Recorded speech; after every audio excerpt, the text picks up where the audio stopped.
Hai Sobat BKN, ketemu lagi di Q&A. Aku Adi, mau menjawab 5 pertanyaan pilihan di media sosial dan kanal pengaduan BKN. Langsung aja kita bacain ya. Yang pertama, Bapak Kepala BKN menyampaikan kabar gembira bagi ASN karena bisa melakukan penyesuaian ijazah atau pencantuman gelar. Surat Edaran Kepala Badan Kepegawaian Negara Nomor 15 Tahun 2024 hanya menyampaikan untuk PNS tidak sesuai yang telah disampaikan oleh Kepala BKN beberapa waktu lalu bahwa kabar gembira tersebut untuk ASN di mana ASN terdiri dari P3K dan PNS. Kami P3K juga berhak untuk sekolah lagi dan berkarir di dunia kerja. Tidak hanya stuck pada golongan tersebut. Untuk itu, mohon bantuan dan pengertiannya. Terima kasih. Baik Sobat BKN, terkait pertanyaan ini, dengan hormat dapat kami sampaikan bahwa bagi P3K yang memiliki ijazah setingkat lebih tinggi dapat mengajukan peremajaan data pendidikan melalui CASN yang diusulkan oleh Biro Kepegawaian di instansi masing-masing. Namun, ijazah setingkat lebih tinggi tersebut tidak berdampak terhadap golongan P3K. Kita beranjak ke pertanyaan berikutnya ya.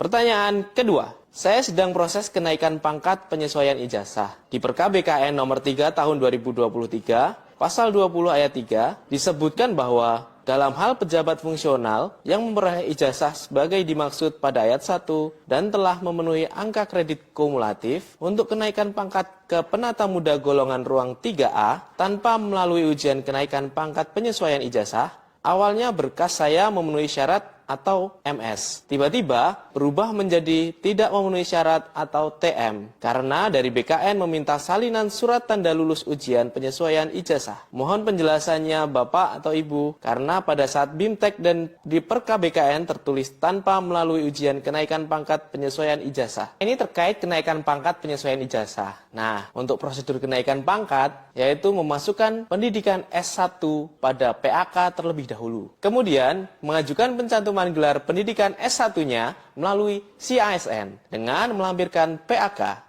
yang telah menilaikan pendidikan S1 tersebut. Setelah itu, dapat mengajukan kenaikan pangkat JF ke 3A. Lanjut ke pertanyaan ketiga ya Sobat BKN. Nah, ini ada pertanyaan dari Sobat BKN, saya bacakan ya. Mohon informasi bagaimana cara menghitung masa kerja pegawai. Saya diangkat CPNS Desember 2003. Mohon bantuannya berapa masa kerja pegawai saya saat ini. Karena di data BKN masa kerja saya 16 tahun. Terima kasih. Oke, di sini Sobat BKN menanyakan tentang cara menghitung masa kerja pegawai. Nah, terkait cara menghitung masa kerja pegawai, aku jelasin ya, bahwa masa kerja PNS dihitung sejak dia menjadi CPNS. Namun, apabila saudara pernah mengajukan CLTN, maka masa kerja selama CLTN tidak diperhitungkan ya. Biro Kepegawaian instansi tempat Sobat BKN bekerja dapat mengajukan peremajaan golongan melalui CASN apabila terdapat kesalahan masa kerja. Begitu ya Sobat BKN. Kita beralih ke pertanyaan selanjutnya. Kepada yang terhormat Direktorat Jabatan ASN Badan Kepegawaian Negara. Assalamualaikum warahmatullahi wabarakatuh. Selamat sore Bapak atau Ibu. Semoga sehat selalu. Saya seorang fungsional P3K dengan jabatan penyuluh perindustrian dan perdagangan ahli pertama. Izin bertanya, apakah saya sudah termasuk fungsional tertentu dan berhak menerima tunjangan fungsional sebesar Rp540.000 atau hanya berhak menerima tunjangan seperti fungsional umum biasa dan menerima tunjangan fungsional Terima kasih yang sudah subscribe. Bagi yang baru menemukan channel ini, like videonya, klik lonceng, dan hidupkan notifikasinya. Jangan lupa di-subscribe. sebesar Rp185.000.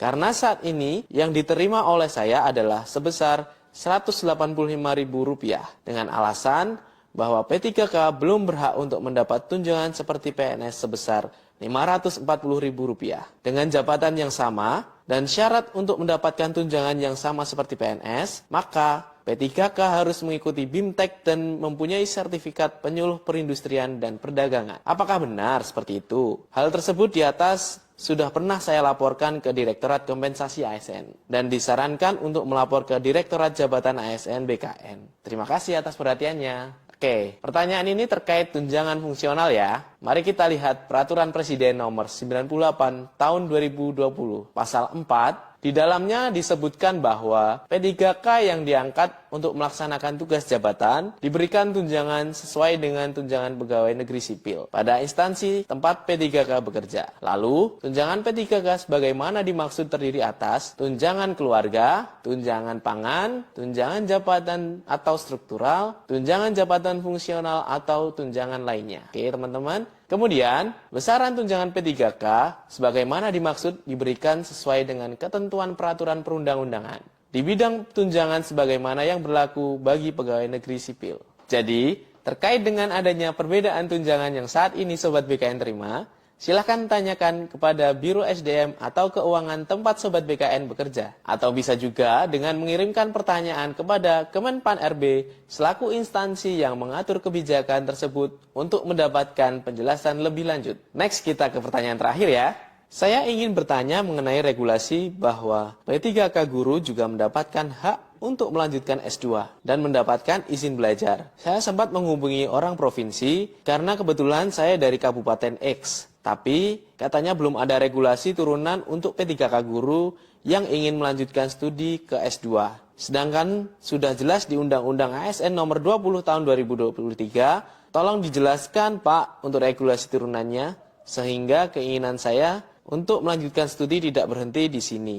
Terima kasih. Baik Sobat BKN, hampir semua pertanyaan kali ini menanyakan tentang regulasi bagi ASN P3K ya. Dan di pertanyaan terakhir ini terkait izin tugas belajar untuk ASN P3K. Nah, Sobat BKN, terkait hal tersebut, aku jelasin dulu ya mengenai definisi masa hubungan perjanjian kerja dan pengembangan kompetensi P3K. Yang pertama, P3K adalah warga negara Indonesia yang memenuhi syarat tertentu yang diangkat berdasarkan perjanjian kerja untuk jangka waktu tertentu dalam rangka melaksanakan tugas pemerintahan. Yang kedua, masa hubungan perjanjian kerja P3K paling singkat 1 tahun dan dapat diperpanjang sesuai kebutuhan dan berdasarkan penilaian kinerja dan perpanjangan hubungan perjanjian kerja bagi P3K yang menduduki JPT utama, JPT media tertentu paling lama 5 tahun. Yang ketiga, pengembangan kompetensi P3K dilakukan paling lama 24 jam pelajaran dalam 1 tahun masa perjanjian kerja. P3K yang berminat mengikuti pengembangan kompetensi didasarkan dari penugasan tertulis